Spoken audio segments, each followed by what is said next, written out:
کے اندر صرف بزنس کی پرمیشن کی باتیں ہو رہی ہیں کہ بس مقصد یہ کہ قارون بنے، خاندان پہ دھاک بیٹھے، معاشرے میں پتہ چلے کہ ہمارے پاس اتنا سرمایہ۔ اسلام ایسے سرمایہ دار کی حوصلہ افزائی نہیں کرتا۔ ان الدین عند اللہ الاسلام، وقال تعالی وَمَن يَبْتَغِي غَيْرَ الْإِسْلَامِ دِينًا فَلَن يُقْبَلَ مِنْهُ وَهُوَ فِي الْآخِرَةِ مِنَ الْخَاسِرِينَ۔ تعریف و توصیف اللہ وحدہ لا شریک کے لیے، صلاۃ و سلام سید المرسلین خاتم النبیین حضرت محمد الرسول اللہ صلی اللہ علیہ وسلم کی پاک ذات کے لیے،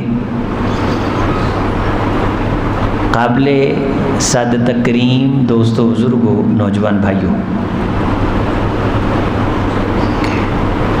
اسلام ہمارے پاس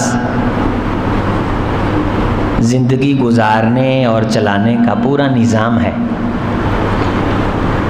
اور اس نظام کو عربی زبان میں دین کہتے ہیں۔ ما دینوں کا، تیرا دین کیا ہے؟ اس سے مطلب کیا تیرا دین کیا ہے؟ یعنی تو کن اصولوں پہ زندگی گزار رہا ہے۔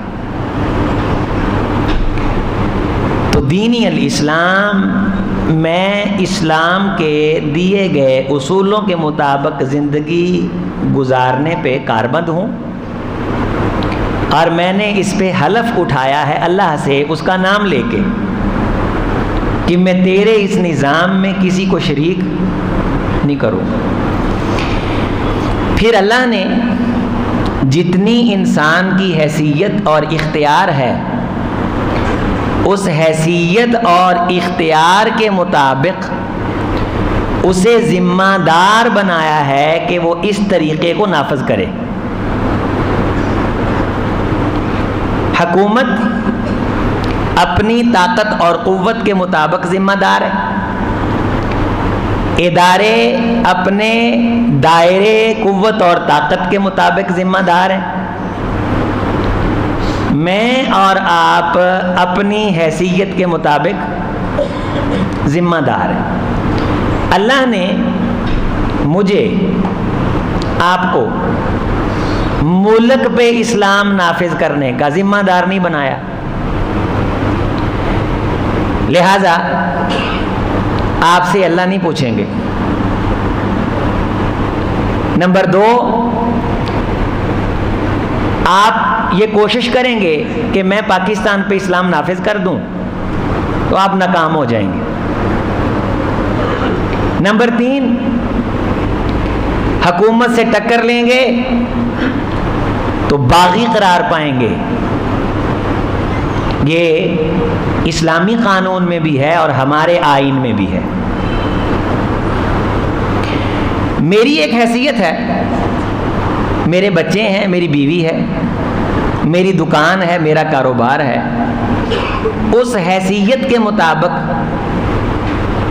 میں نے اپنے معاملات کو دین کے مطابق گزارنا ہے، اسلام کے دیے گئے اصولوں کے مطابق میں نے گزارنا ہے۔ اگر مجھ سے کوئی بندہ لاکھ روپے مانگتا ہے اور میں اسے یہ کہتا ہوں کہ 1,00,000 لے لو اور 1,10,000 واپس کر دینا، میں ذمہ دار ہوں، میں سودی کام کر رہا ہوں، میں مجرم ہوں۔ ایک کام اسٹیٹ کر رہی ہے، ہم حکومت کی رہنمائی کریں گے، اسٹیٹ کی رہنمائی کریں گے، اس کے برے اقدام پہ دل کے اندر اضطراب رکھیں گے، اسے دلی طور پہ اچھا نہیں سمجھیں گے، اور ملک کے آئین اور قانون میں اس کے خلاف آواز اٹھانے کا جو جائز حق ہے، اس حق کو ہم استعمال کریں گے۔ ہمارے ہاں مسئلہ یہ ہے کہ اسلام نافذ کرنے کی بات وہ کرتے ہیں جن کے اپنے بچوں پہ اسلام نافذ نہیں۔ پورے پاکستان پہ روزانہ اسلام کا جھنڈا وہ لہرا کے سوتے ہیں جنہیں سورۃ الفاتحہ کا ترجمہ نہیں آتا، عوام کو بیوقوف بنایا ہوا ہے، اور خود نعرہ شارہ مار کے انقلاب کے داعی اور علمدار بن کے یہ گھروں میں پھر لمبی نیند سو جاتے ہیں۔ مجھ آپ سے اللہ نے میری آپ کی حیثیت کے مطابق پوچھنا ہے کہ میں نے تجھے یہ طاقت دی تھی، تیرا دائرہ کار اتنا تھا، تو تو نے اس دائرے میں کتنا اسلام نافذ کیا ہے؟ ہم میں سے ہر بندہ جتنی اس کے پاس حیثیت ہے وہ اتنا ہی لبرل بننے کی کوشش کرتا ہے، جدت پسند بننے کی کوشش کرتا ہے، امیر ہو نہ ہو امیر دکھنا ضرور چاہتا ہے۔ اسلام دکھنے دکھانے پہ یقین نہیں کرتا، اسلام کہا ماننا سننا، ان تمام تر باتوں سے نکل کر عمل کی زندگی پہ یقین رکھتا ہے کہ یہ بندہ باتیں مانتا کتنی ہے، اپناتا کتنی ہے، ان پہ عمل کتنا کرتا ہے۔ تیرا دین کیا ہے؟ یعنی تیرا گھر کس طریقے پہ چل رہا ہے؟ تو نے بچوں کی شادیاں، ان کے رشتے کن طریقوں پہ طے کیے؟ تیرے کاروباری معاملات کن طریقوں پہ مشتمل اور مبنی ہیں؟ تیری زندگی کا مقصد کیا ہے؟ یہ ہے دین، اور یہ تمام تر چیزیں اسلام اپنے ماننے والوں کو واضح طور پہ بتاتا ہے۔ اسلام کی مرکزیت، اسلام کی اکائی، اسلام کی بنیاد وہ توحید ہے کہ سب سے پہلے تم نے اللہ کی ذات پہ ایمان اور یقین رکھنا ہے کہ اختیار، قوت، کنٹرول، قبضہ، تسلط اور پاور، حکم اور حاکمیت کس کو حاصل ہے؟ صرف اور صرف ایک اللہ کو۔ لیکن اگر میں آپ دیکھیں کہ میرے گھر میں کچھ ایسی پاوروں کے معاملات بھی داخل ہو رہے ہیں کہ جن کا اللہ کے حکم کے ساتھ مخالفت کا رشتہ ہے، گھر کے اندر یہودیوں سے سلام دعا کی باتیں ہو رہی ہیں، گھر کے اندر لبرل اور بیزار طبقے سے، دین متنفر طبقے سے بچے بچی کے رشتے کی باتیں ہو رہی ہیں، گھر کے میں سرمایہ دار بننا چاہتا ہوں، مقصد یہ ہے کہ میں اللہ کے دین کو فائدہ پہنچاؤں، میں بچے کا رشتہ کرنا چاہتا ہوں، مقصد یہ ہے کہ میری نسل میں دین پھیلے، میں فلاں کالونی میں گھر لینا چاہتا ہوں، مقصد یہ ہے کہ میری نسل کے دین کو فائدہ ہو۔ یہ تمام تر چیزیں جب ان میں اللہ آ جائیں گے، اللہ کی توحید کے ساتھ تعلق رکھنے کا انسان کے دل کے اندر خیال آ جائے گا، تو انسان کی زندگی گزارنے کے جتنے ایام اور دن ہیں یہ عبادت بن جائیں گے۔ ایک ہے میں اپنی مرضی سے میں کہتا ہوں کہ یہاں کالونی اچھی ہے، پارک اچھا ہے، نہریں ہیں، کینال ہے، یہ ہے۔ ایک یہ کہ ہر جگہ میں یہ مقصد دیکھتا ہوں کہ میرا اللہ سے رشتہ قائم رہے، یہاں فلاں صاحب رہتے ہیں، ان سے مل کے اللہ یاد آتا ہے۔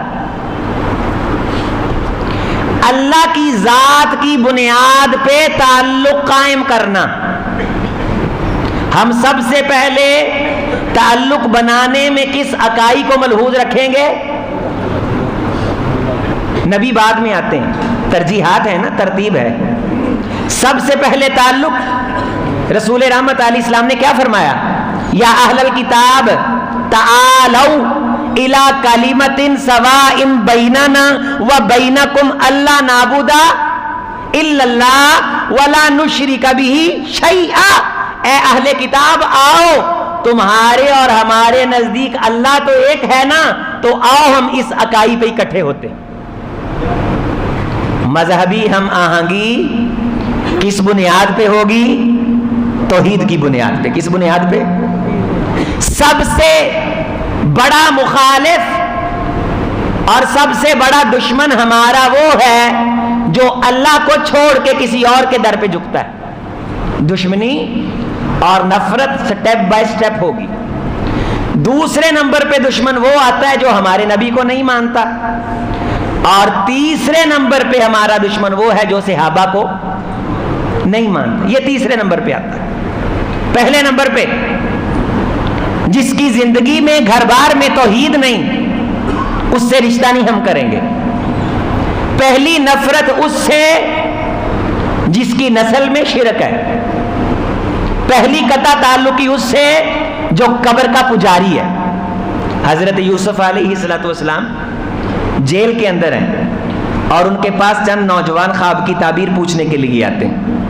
تو یوسف علیہ السلام انہیں کہتے ہیں کہ تمہارا ساتھی کھانا لینے گیا ہے، جب تک وہ کھانا لے کے آئے گا تب تک میں تم کو کچھ نصیحت کرتا ہوں، اور اس کے بعد میں تمہیں تمہارے خواب کی تعبیر بتلاؤں گا. اور جناب یوسف جوانی کے شباب کے عالم میں، اور دیکھیے کہ دعوت کیا دے رہے ہیں اس قید کے اندر. ہمارے بعض احباب کہتے ہیں حالات سازگار نہیں ہیں، توحید کی دعوت ہر موقع پہ دینی، اللہ کی وحدانیت کی طرف حکمت کے ساتھ ہر میدان میں بلانا ہے، اس کی وحدانیت کا پرچار ہر جگہ پہ کرنا ہے. یہ عجیب مسئلہ ہے کہ ایک انسان کا ہمسایہ ہو اور انسان کے دوست سے دشمنی رکھتا ہو، باپ سے دشمنی رکھتا ہو، اور انسان اسے کہے کہ میں تیرے ساتھ اس لیے دشمنی رکھتا ہوں کہ تو میرے دوست کا دشمن ہے. یعنی باپ کے ساتھ اس کی دشمنی ہے، اس کو کوئی ٹینشن نہیں ہوئی. جو نبی صلی اللہ علیہ وسلم کے ساتھ اطاعت کا سچا تعلق نہیں رکھے گا، اس سے بھی تعلق نہیں رکھا جائے گا. جو صحابہ کرام رضوان اللہ علیہ مجمعین کے ساتھ محبت کا تعلق نہیں رکھے گا، دلی لگاؤ اس کے ساتھ بھی نہیں رکھا جائے گا. لیکن سب سے پہلے آغاز کس سے کیا جائے گا؟ جو اللہ وحدہ لا شریک کے ساتھ سچا سچا مخلص اور اخلاص کا تعلق نہیں رکھتا. اے میرے جیل کے ساتھیو، انی ترکت ملت قوم لا یؤمنون باللہ وہم بالآخرۃ ہم کافرون. یقیناً میں ایک ایسی قوم سے آیا ہوں جو اللہ پہ ایمان بھی نہیں رکھتے اور آخرت کا کفر کرتے ہیں. اللہ پہ ایمان وہ رکھے گا جس نے قیامت کے دن اللہ سے فوائد لینے، کیونکہ قیامت کے دن کا مالک واحد کون ہے؟ آپ ہر نماز میں کیا کہتے ہیں؟ مالکی. کوئی حکمران نہیں ہوگا، اکیلا حکمران اللہ وحدہ. اب بھی اللہ کی حکومت ہے، لیکن اس نے چند لمحوں کے لیے کسی کسی کو حکومت عطا کر دی ہے تاکہ وہ اپنے دائرہ کار میں اللہ کے نظام کو کیا کرے؟ نافذ کرے. وَاعْبُدُوا اللَّهَ وَاجْتَنِبُوا الطَّاغُوتَ. تم سبھی کے سبھی اللہ کی بندگی، اس کے نظام کو دنیا میں نافذ کرو. بچوں سے جہاں تم نے کاروبار، ان کی تعلیم تدریس کے بارے پوچھنا ہے، وہاں تم نے ان سے اللہ کے ساتھ تعلق کے بارے بھی پوچھنا ہے. وگرنہ تم قیامت کے دن سروائے شرمندگی کے اللہ کے دربار میں کچھ نہیں حاصل کر سکو گے. حضرت یعقوب علیہ السلام جب دنیا سے جا رہے ہیں تو اللہ نے قرآن میں نقشہ کھینچا ہے. اذ حضر یعقوب الموت، جب یعقوب علیہ السلام کے پاس موت آئی تو تم وہاں نہیں تھے. اذ قال لبنیہ ما تعبدون من بعدی، تو انہوں نے اس موت کے وقت اپنے بچوں سے پوچھا کہ میرے بچوں، میرے جانے کے بعد عبادت اور بندگی کا تعلق کس سے رکھو گے؟ بندگی اور عبادت کا تعلق کس سے؟ صرف اور صرف بولیں مولا علی مشکل کشا نہیں، صرف اور صرف اللہ مشکل کشا حاجت، داتا دستگیر غوث اعظم، غریب نواز، گنج بخش، رنج بخش، خزانے دینے والا، زندگی حیات کا مالک، بزنس کاروبار کا مالک، میری تیری سانس کا مالک. جبین نیاز جھکے گی تو صرف اور صرف ایک اللہ کے ساتھ، اللہ کے تعلق کے اندر کسی نبی کو بھی شریک نہیں بنایا جائے گا. ایک مخلص تعلق، اخلاص والا تعلق. او میرے بیٹے، فلاں بھی تیرا یار ہے، فلاں بھی تیرا دوست ہے، بتا تیری دوستی میں تو امیزش ہو گئی ہے، کہیں خدا کے تعلق میں تو نے امیزش نہیں کر لی. یہ امیزش خدا کو اتنی ناگوار گزرتی ہے کہ قرآن مجید میں ایک مقام پہ خدا نے 17 نبیوں کے نام لے کر کے مخاطب کیا. لئن اشرکتم، اگر تم نے بھی اس میرے ساتھ تعلق کے اندر امیزش کر لی تو میں تم تمام نبیوں کی نیکیوں کو بھی ضائع کر دوں گا. امیزش مجھے پسند نہیں. تو ہمارے تعلقات کی بنیاد کیا ہونی چاہیے؟ اللہ. کیا؟ اللہ. اور یہ سن لو، اگر کسی بندے کے پاس عقیدہ توحید ہے، آپ اس سے نفرت کرتے ہیں، اور ایک کے پاس عقیدہ توحید نہیں ہے، اس سے نفرت کرتے ہیں۔ یہ دونوں نفرتیں برابر نہیں ہیں۔ جس کے پاس ستھرا عقیدہ ہے اس سے نفرت رکھنا جرم اور گناہ ہے، جس کے پاس عقیدہ توحید نہیں اس سے نفرت رکھنا ثواب اور دین ہے۔ اے سارے وابیاں تو دکھی نے، اس کے انسان ہونے کی وجہ سے آپ نے جو نفرتیں پال رکھی ہیں وہ اخلاقی دائرہ کار ہے، وہ بہت بعد میں آئے گا۔ سب سے پہلے یہودیوں عیسائیوں آؤ، تم ہم کو قبول کرو، ہم تم کو قبول کرتے ہیں اس بنیاد پہ کہ اللہ کا شریک کوئی نہیں، اللہ نعبد الا اللہ ولا نشرک بہ شیئا۔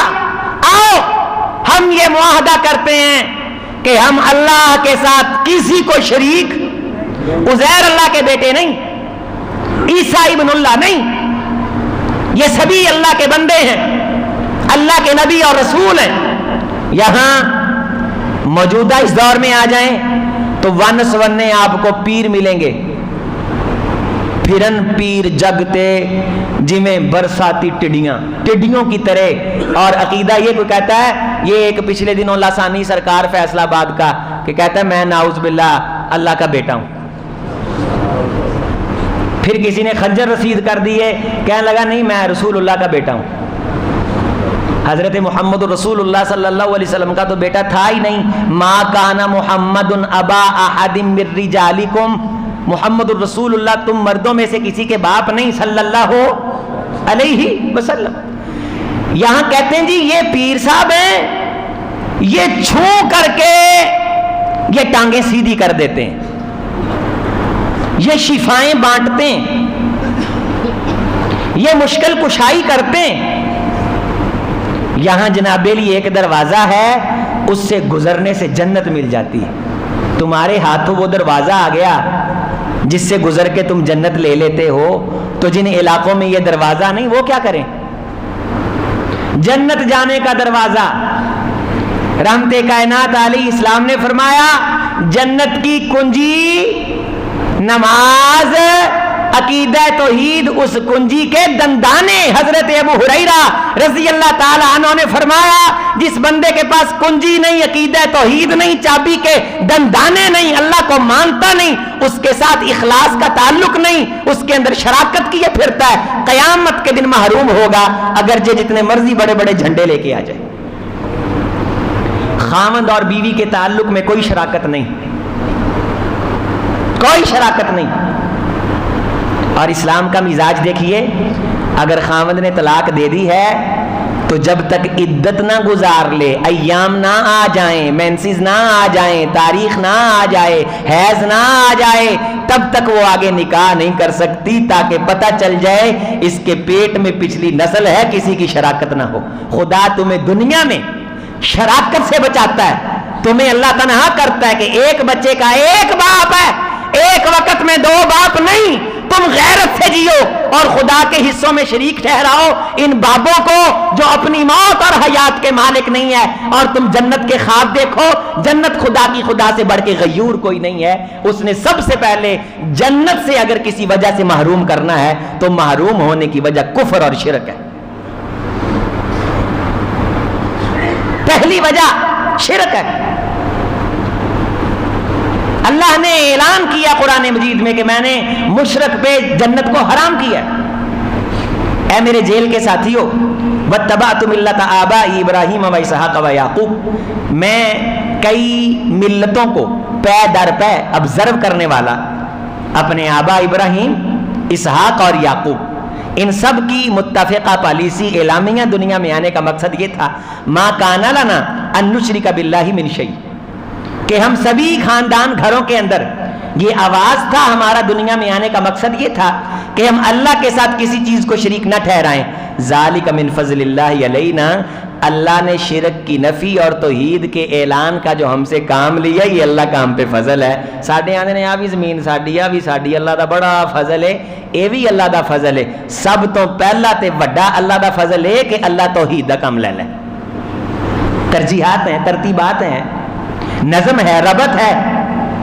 ہم پہ اللہ کا فضل ہے، نبوت بھی فضل ہے، باپ نبی، دادا نبی، پردادا نبی، خود نبی. اس طرح کا اعزاز کسی اور نبی کے پاس نہیں کہ خود بھی نبی ہو، باپ بھی نبی ہو، دادا بھی نبی ہو اور پردادا بھی.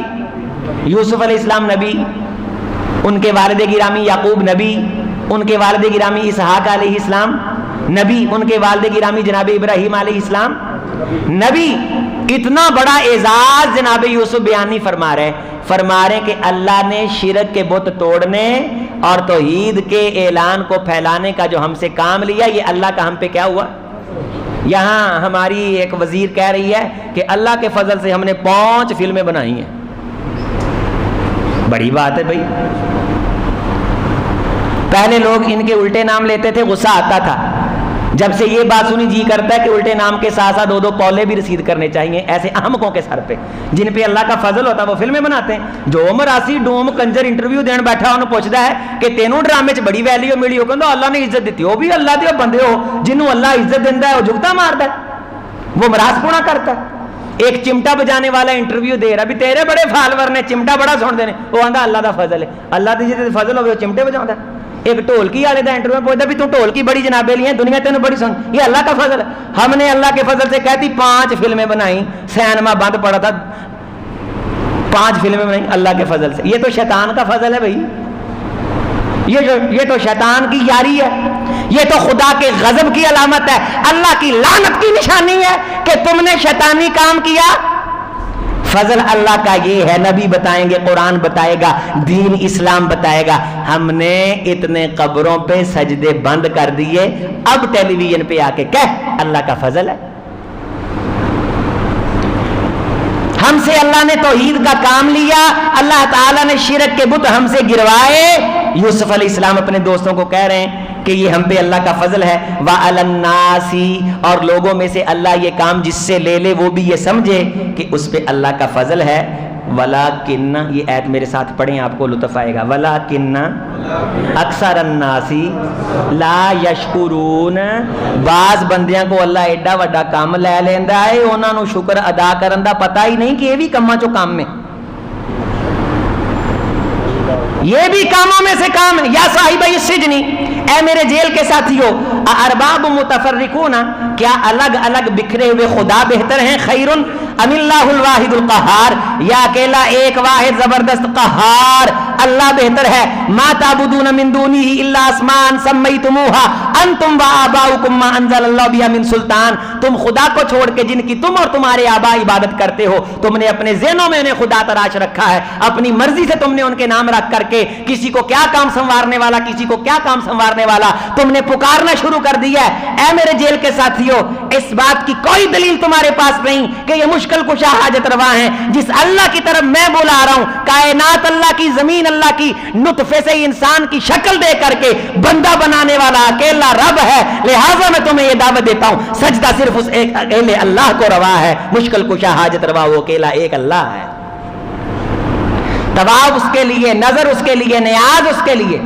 جس تعلق میں اللہ آ جائے وہ تعلق عبادت بن جاتا ہے. ایک بھائی کسی دوست کے پاس جاتا ہے، 4 آنے اس لیے لے کے جاتا ہے کہ یہ بھی 4 آنے لے کے آئے گا، گفٹ اس لیے لے کے جاتا ہے کہ یہ بھی گفٹ لے کر کے آئے گا. تو حضرات یہ دنیا میں تجارت کر رہا ہے، لیکن ایک بندہ اس لیے گھر سے نکلا ہے کہ اللہ راضی ہو جائے. فرشتہ رستے میں آ کر کے بیٹھا انسان کی شکل میں اسے پوچھتا ہے کہ تو فلاں بندے کی تیمارداری کے لیے جا رہا ہے یا ملاقات کے لیے جا رہا ہے، مقصد کیا ہے؟ وہ کہنے لگا کوئی مقصد نہیں، اللہ کو راضی کرنے کے لیے، اللہ کے لیے، اللہ کو درمیان میں لے آیا، میں اللہ کے لیے ملنے کے لیے جا رہا ہوں، اللہ کے لیے، مجھے کوئی کام نہیں، کوئی مقصد نہیں. فرشتے نے کہا میں انسان کی شکل میں آیا ہوں، جب سے تو گھر سے اللہ کے لیے اپنے بھائی سے ملاقات کے لیے جا رہا ہے، تیرے اس عمل کی فضیلت کے چرچے آسمانوں پہ ہو رہے ہیں. اپنے تمام تر تعلقات میں ہو میرے بھائیوں، میری بہنوں، اللہ کو لے کے آؤ. تیرا فلانا نہ ہوندا میں تینوں معاف نہیں سی کرنا، اللہ کے لیے بھی معاف کر دیا کرو. فلاں اگر نہ کہتا تو میں نے تجھے چیز نہیں دینی تھی، فلاں کو تو تم نے دیکھ لیا، فلاں کا منہ تو تم نے دیکھ لیا، تو اللہ کا نام بھی دیکھ لو. اللہ کا بندہ ہے، انسان ہے. اللہ کا حیا، اللہ کو تعلق، اللہ کی وجہ سے الیکس ہے. معیشت میں اللہ، معاشرت میں اللہ، تعلقات میں اللہ. تو جہاں تک تم طاقت اور قوت رکھتے ہو وہاں تک تم اللہ کو اپنے معاملات میں شامل کرو اور اس کے دیے گئے اصولوں کو اپنے دائرہ کار میں نافذ کرو، اور دیکھو کہ کہیں میرا حکم اللہ کے حکم کے مخالف تو نہیں آ رہا۔ وَمَن لَّمْ يَحْكُم بِمَا أَنزَلَ اللَّهُ فَأُولَٰئِكَ هُمُ الْكَافِرُونَ، 3 آیات ہیں۔ وَمَن لَّمْ يَحْكُم بِمَا أَنزَلَ اللَّهُ فَأُولَٰئِكَ هُمُ الْفَاسِقُونَ وَمَن لَّمْ يَحْكُم بِمَا أَنزَلَ اللَّهُ فَأُولَٰئِكَ هُمُ الظَّالِمُونَ۔ جو بندہ طاقت رکھتا ہے کہ اللہ کے حکم کے مطابق فیصلہ کر لے لیکن وہ اللہ کے حکم کے مطابق فیصلہ نہیں کرتا، خاندان بھی ہے نا، کوئی رسم و رواجاں بھی نہیں، کوئی فلاں کو بھی دیکھنا ہے، اس کو بھی دیکھنا ہے، شادی بیاہی پھر رسم رواجیں، بندہ مر گیا پھر رسم رواجیں، اللہ کہاں گیا؟ اللہ کا تعلق کہاں گیا؟ اللہ پہ ایمان کہاں گیا؟ جو بندہ اللہ کے حکم کو نافذ کر سکتا ہے لیکن اللہ کے حکم کو نافذ نہیں کرتا، اس سے بڑا ظالم کوئی نہیں۔ 3 آیات ہیں قرآن کی، اس سے بڑا فاسق کوئی نہیں، اس سے بڑا کافر کوئی نہیں۔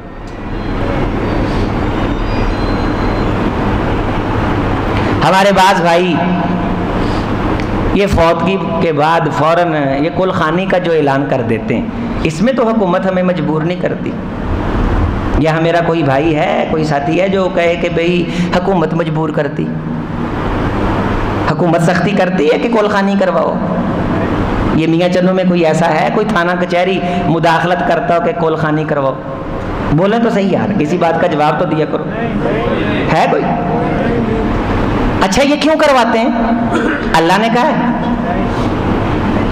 اللہ کے رسول نے، صحابہ نے، تابعین نے، محدثین نے، کہیں کوئی ہے کسی نے کی ہے کروائی ہو جی؟ آخر خاندان بھی تو کوئی شے ہو یا نہیں۔ تیرا دین کیا ہے؟ دین اسلام ہے، لیکن یہاں دین خاندان ہے۔ یہاں دین کیا ہے؟ اس سے پوچھو کہ دین کیا؟ اسلام کہا کس کا مان رہے ہو؟ خاندان کا، قوم قبیلے کا۔ فلاں کیا کہے گا، فلاں کیا کہے گا؟ ذرا جرت کر مولانا صاحب سے پوچھ لے، مجھ سے پوچھ لے کہ کہیں ہے دین اللہ کا، دستور اللہ کا، نظام اللہ کا تیرے دائرہ کار میں ہے کہ تو اس کو نافذ کر سکتا ہے؟ تجھے مجبور نہیں کیا گیا، تجھے پابند نہیں کیا گیا، تجھ پہ بوجھ نہیں، تجھ پہ سکل نہیں، تیرے سر پہ تلوار نہیں، لیکن تجھے ابھی تک یہی نہیں پتا چلا کہ دین اسلام ہے۔ اسلام وہ جو آسمان سے آیا، زمین پہ نہیں بنا، دین زمین پہ نہیں بنا، یہ رسم قوم قبیلے نے زمین پہ بنائی ہے، اور میں داخل کر رہا ہوں اسلام میں۔ اسلام کے اندر مداخلت صرف آسمان کر سکتا ہے، زمینی خداؤں کو خدا نے یہ اختیار نہیں دیا۔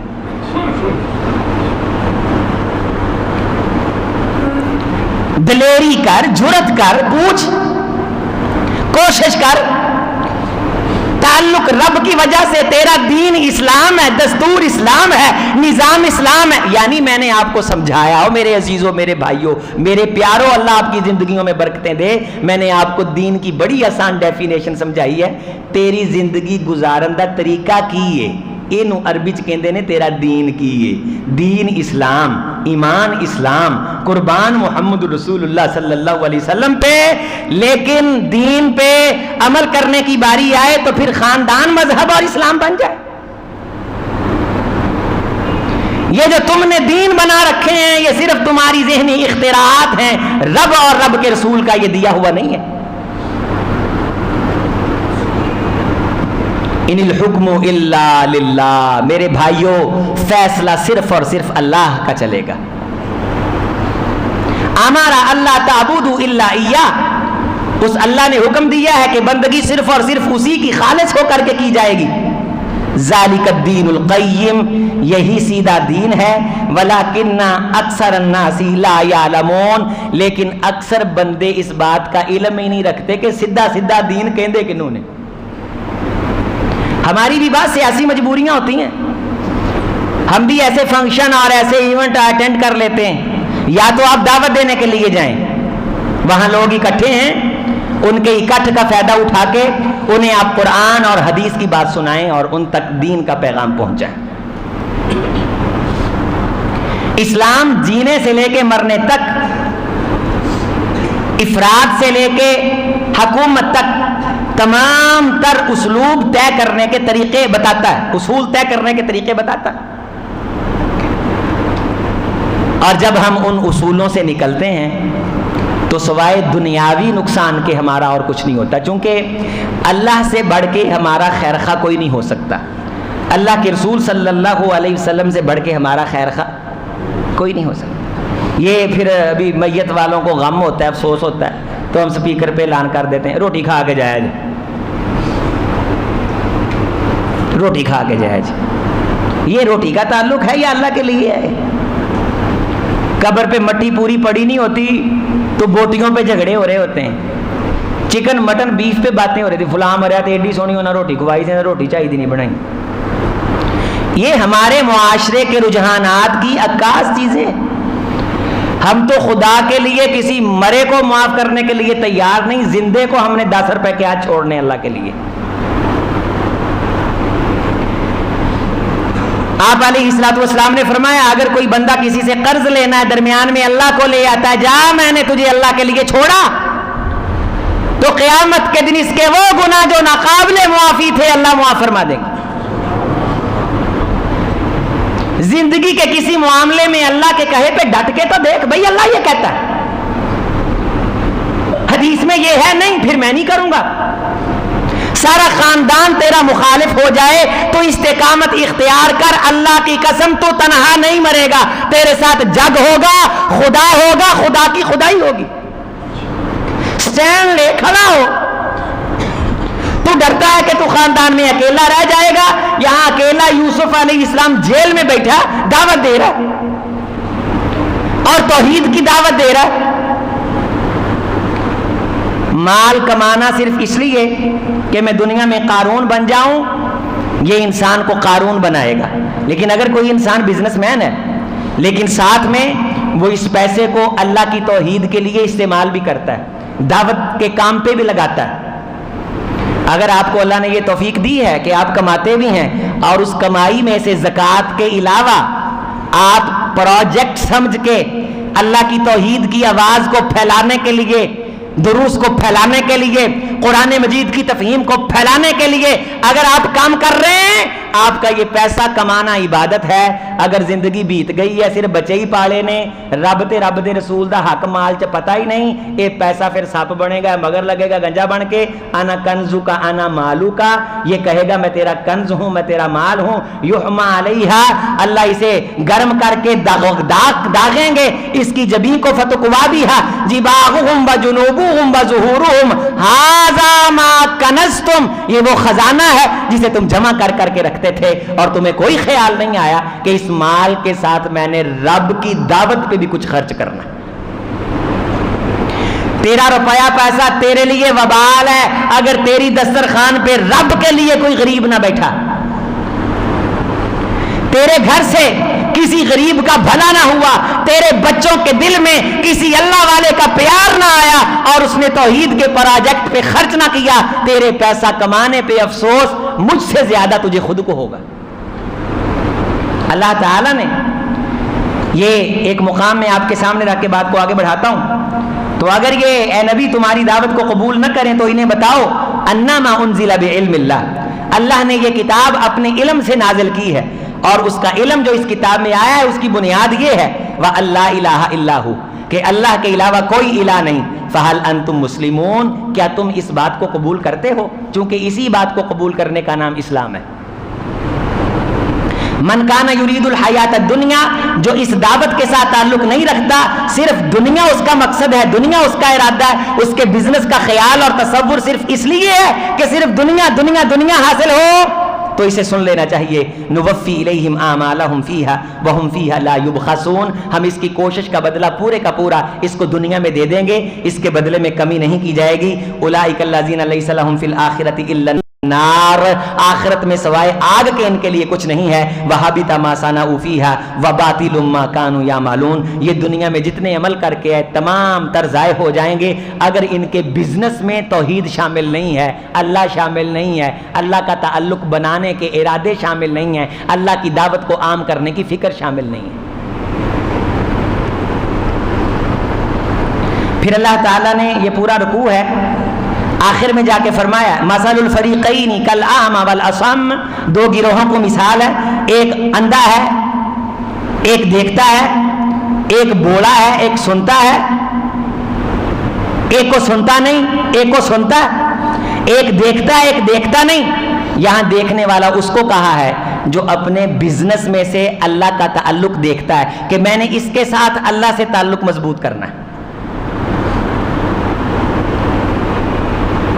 میری آپ کی ترجیحات میں یہ چیز ہے۔ آئین اور حکومت میں اس لیے آنا کہ میں اللہ کی حاکمیت اس کے نظام کو نافذ کروں۔ یہاں ہمارے جمہوری لیڈر آپ سے کیا وعدہ کرتے ہیں؟ تقدیر بدل دیں گے، بنیاد ہی ان کے کفریہ جملوں پہ شکست دے دیں گے فلاں کو۔ تم سر سے اڑے ہوئے بال تو اگا نہیں سکتے، تقدیر سود خورو، تم نے خاک بدلنی، تمہارے منہ کو سود لگا ہوا ہے۔ اب یہ مزید آپ کی جیبوں پہ ڈاکے ڈالنے کے لیے تیار ہو رہے ہیں۔ 50 روپے یونٹ، 199 یونٹ پہ بل، اگر 9000 روپے بنتا ہے تو جو ہی وہ 201 ہو جائیں گے تو وہ 10,000 اضافے کے ساتھ ڈبل کی طرف چلا جائے گا۔ آپ کے ہر بل کے اندر ریڈیو کی فیس آئے گی 15 روپے اور ٹیلی ویژن کی فیس آئے گی 50 روپے۔ ویکھو ٹیلی ویژن نہ ویکھو 50 روپے دینے نے، ریڈیو سنو نہ سنو 15 روپے۔ مسجدوں کے بل کے اندر ٹیلی ویژن کی فیس ہے، مسجدوں کے بل کے اندر ٹیلی ویژن کی فیس ہے، مسجدوں کے بل کے اندر ریڈیو کی فیس ہے۔ یہ اسلام نافذ کریں گے؟ یہ جمہوریت یہ لے کے آئیں گے یہاں دین؟ یارو قیامت کے دن کو سامنے رکھ کے آپ خود اپنے گھر کی فکر کرو، اپنے بچوں کو جو سکھا سکتے ہو وہ تو سکھاؤ۔ یہ گزشتہ 70 سال سے آپ کو سڑکیں دے رہے ہیں، یہ آپ کی تقدیر بدلنے کی باتیں کر رہے ہیں، اور صوبہ پنجاب کے ساتھ یہ اتنا ظلم اور زیادتی کر رہے ہیں۔ جتنی پاکستان میں بجلی چوری ہوتی ہے وہ چوری شدہ یونٹ غریب کے سر پہ ڈال دیے جائیں گے۔ یہ ظلم کا نظام نہ خدا کو گوارا نہ خدا کے رسول کو گوارا، اور جو اس نظام کو نافذ کرتا ہے اس کا نہ اللہ سے کوئی تعلق ہے نہ اللہ کے حبیب سے کوئی تعلق ہے۔ اسلام کا نظام تو یہ تھا کہ اگر سینگ والی بکری بغیر سینگ بکری پہ ظلم کرے گی تو اللہ اس سے انتقام اور بدلہ دلوائیں گے۔ مشکل فیصلے کرنے پڑ رہے ہیں، مشکل فیصلے کرنے پڑ رہے ہیں، مشکل فیصلے یہ ڈالر کو بڑھانے اور قیمتوں کو بڑھانا نہیں، مشکل فیصلے اس علیڑ عیاش طبقے کی عیاشیاں ختم کرنا ہے۔ یہ مشکل فیصلہ ہے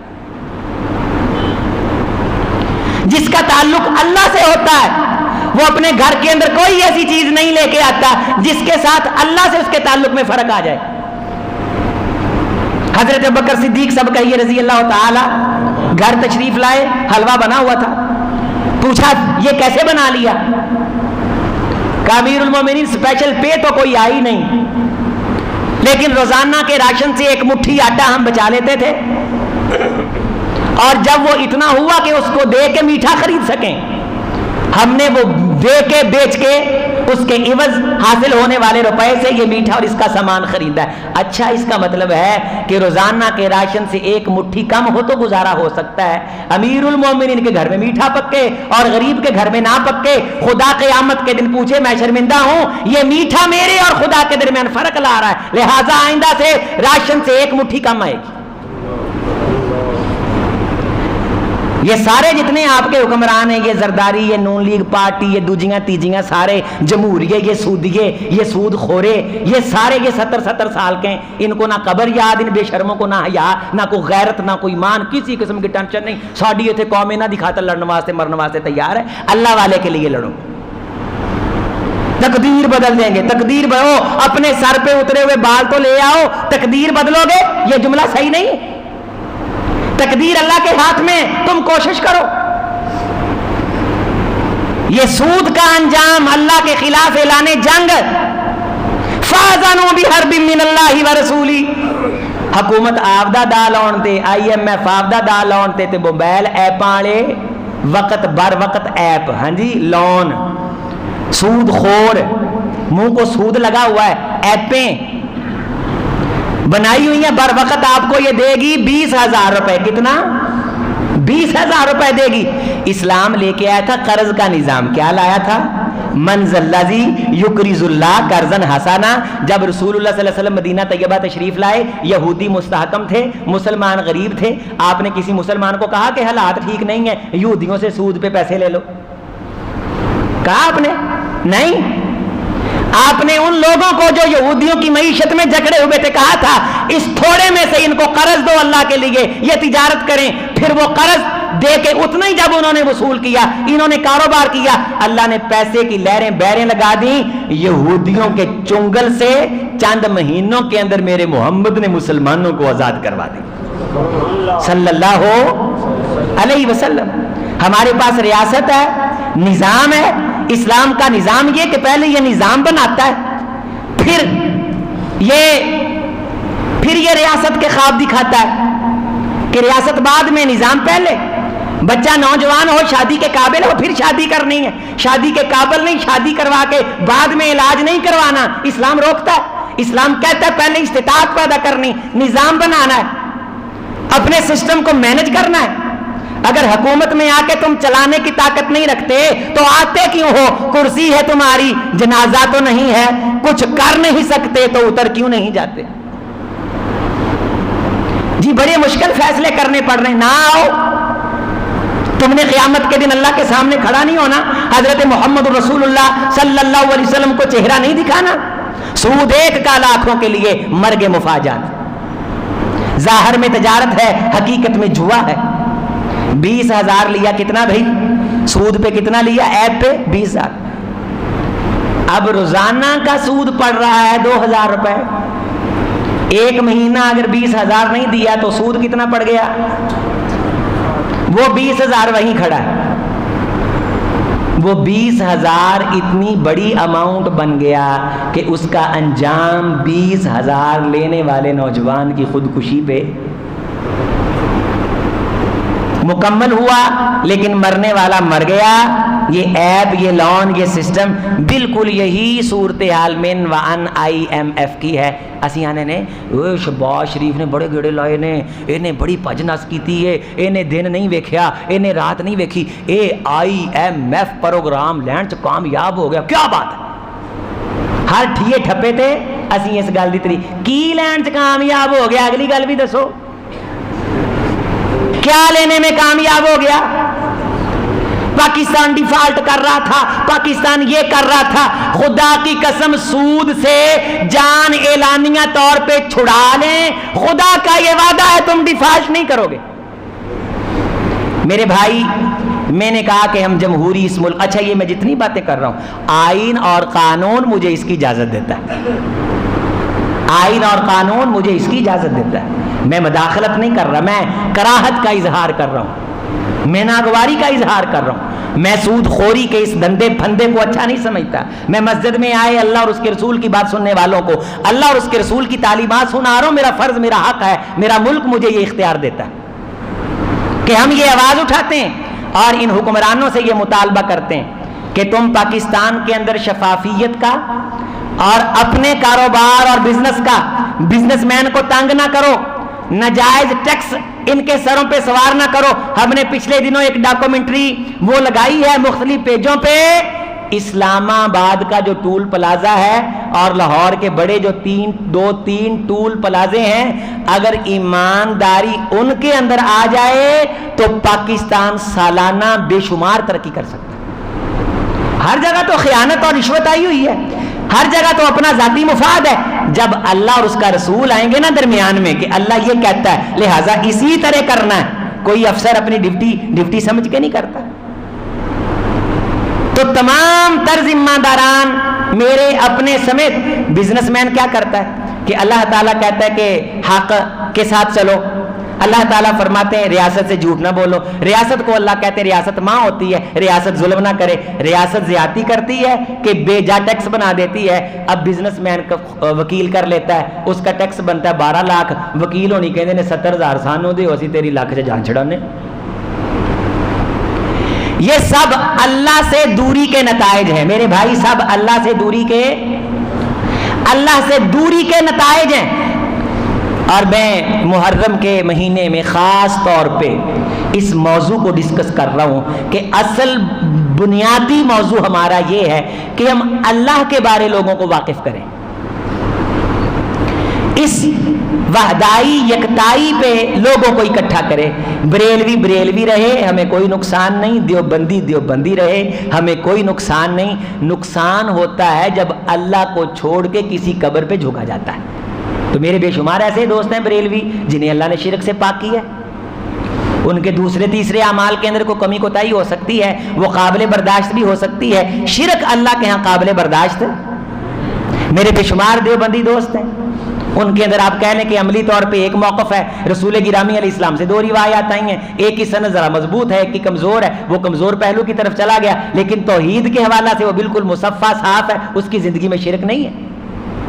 تو اپنے یاروں دوستوں میں، اپنی مجلس میں توحید والے ساتھیوں کو پرموٹ کرنا، توحید کی دعوت کو پرموٹ کرنا اور اللہ کے نام کو درمیان میں لے کر کے آنا، اللہ کی محبت کی جوت جلانا، اللہ کی محبت کو عام کرنا، اپنے بچوں کو، خاندان، قوم، قبیلے کو اللہ کے نام پہ اکٹھا کرنا، اس کی دی گئی اس کتاب کو اپنے گھر بار کا نصاب بنانا، محمد الرسول اللہ صلی اللہ علیہ وسلم جو اس کا پیغام ہم تک پہنچانے کے لیے آئے، ان کی سیرت کو مشعل راہ بنانا، یہ ہماری بنیادی عقائدوں میں سے پہلے نمبر پہ آنے والی فرسٹ ترجیح ہے، جو ہم اس ترجیح کو اپنے قلب و جبر میں رکھ کر کے جب توجہ دیں گے تو یقینی طور پہ انسان کا دنیا میں آنے کا جو مقصد ہے نا وہ پورا ہوگا، اور مرنے کے بعد جب فرشتے اسے پوچھیں گے ماں دینوں کا، تو یہ جواب دے سکے گا کہ میں زندگی آپدے طریقے دے مطابق نہیں، گلی محلے چ چلتا سی ممی ادھا زندگی گزار کے آ گیا، نہیں، دینی کیا جواب ہوگا قبر میں؟ دینی الاسلام، میں جیڑے طریقے دے مطابق زندگی گزار کے آیا نا اس طریقے نو کی آندے نے؟ اسلام آنے۔ فَعْلَمُوا أَنَّمَا أُنزِلَ بِعِلْمِ اللَّهِ أَنَّهُ لَا إِلَهَ إِلَّا هُوَ، لوگوں سن لو یہ کتاب اللہ نے اپنے علم سے نازل کی ہے، اس اللہ کے علاوہ الہ کوئی نہیں۔ فَهَلْ أَنْتُمْ مُسْلِمُونَ، کیا تم مسلمان ہوتے ہو؟ مسلمان ہونے کا مطلب یہاں کیا کہا گیا ہے؟ کیا تم اللہ کو وحدہ لا شریک مانتے ہو؟ اپنے عقیدے کو ستھرا اور صاف رکھتے ہو؟ اگر تو میرا آپ کا عقیدہ، نظریہ، خاندان، قوم، قبیلے، جہاں تک استطاعت تھی، حیثیت، طاقت تھی، یہ چیزیں نافذ تھیں تو میں قبر کے اندر یہ جواب دے سکوں گا، دینی دینی۔ ورنہ بعض بندے قبر میں جا کے یہ کہیں گے اقول ما یقول الناس، جو لوگ کہتے تھے ہم بھی وہی کہتے رہے، جو لوگ کہتے تھے ہم بھی وہی کہتے رہے، جو لوگ کرتے تھے ہم بھی وہی کرتے رہے۔ نہیں میرے بھائی، یہ جمعہ کا خطبہ، یہ نمازوں کے دروس، یہ فجر کی تفسیر آپ اور آپ کے بچوں کے لیے، آپ کی گھر والیوں کے لیے اس لیے ضروری ہے کہ یہاں آپ کو ان سوالوں کے جواب کی تیاری پہ لٹریچر ملتا ہے، جس نصاب کے سوال مطالعہ سے نہیں آئیں گے، کیمسٹری سے نہیں آئیں گے، فزکس سے نہیں آئیں گے، قبر کے اندر میں آپ نے اپنے اپنے جواب دینے۔ آخرت کا پرچہ، اس کے لیے ضروری ہے کہ پہلا سوال عقیدہ توحید والا حل کیا جائے۔ اس پہ مزید آگے گفتگو چلائیں گے اور اس کے بعد پھر دوسرے سوال کو ڈسکس کریں گے۔ اللہ کریم پاکستان کے حالات پہ رحم فرمائے، پاکستان کی معیشت کو اللہ تعالی بحال کرے۔ حکومت کے ان ظالمانہ ٹیکسوں کی ہم مخالفت کرتے ہیں، اور یہ بجلی کے بلوں میں جو بے تحاشا اضافہ ہے، پھلیاں دکھا کر کے یہ روٹی چھیننے والے، یہ پیٹرول کے اندر تھوڑا سا ریلیف دے کر کے سانس لینا بھی دشوار کرنے والی جتنی پالیسیاں ہیں، ہم ان تمام تر ظالمانہ پالیسیوں کا جو ہے وہ احتجاج کرتے ہیں کہ ہمیں اپنی قوم کے مفاد کے لیے اور سفید پوش طبقے کے لیے غریب طبقے کو ذبح کرنے کے یہ جتنے تر اعمال ہیں یہ ہمیں قبول نہیں ہے۔ تم اپنی عیاشیاں کم کرو، اپنی ایلیٹ طبقے کو جو تم نے فری میں یونٹ بانٹ رکھے ہیں ان سے چارج وصول کرو، اور غریب کو جتنے سے زیادہ ہو سکتا ہے ریلیف دو۔ اللہ کے لیے کرو، اللہ کو یاد کرو، تم نے اللہ کے سامنے کھڑا ہونا ہے۔ جتنے بڑے بڑے جابرانہ فیصلے کر رہے ہو، دیکھ لو کہ کیا اتنی بڑی سزا قیامت کے دن تم بھگت بھی سکتے ہو۔ اللہ کی عدالت کے اندر یہ انجام بھگتنا ہے۔ اللہ ہمیں ظلم اور زیادتی سے محفوظ رکھے۔ اقول قولی ھذا استغفر اللہ لی ولکم ولسائر المسلمین۔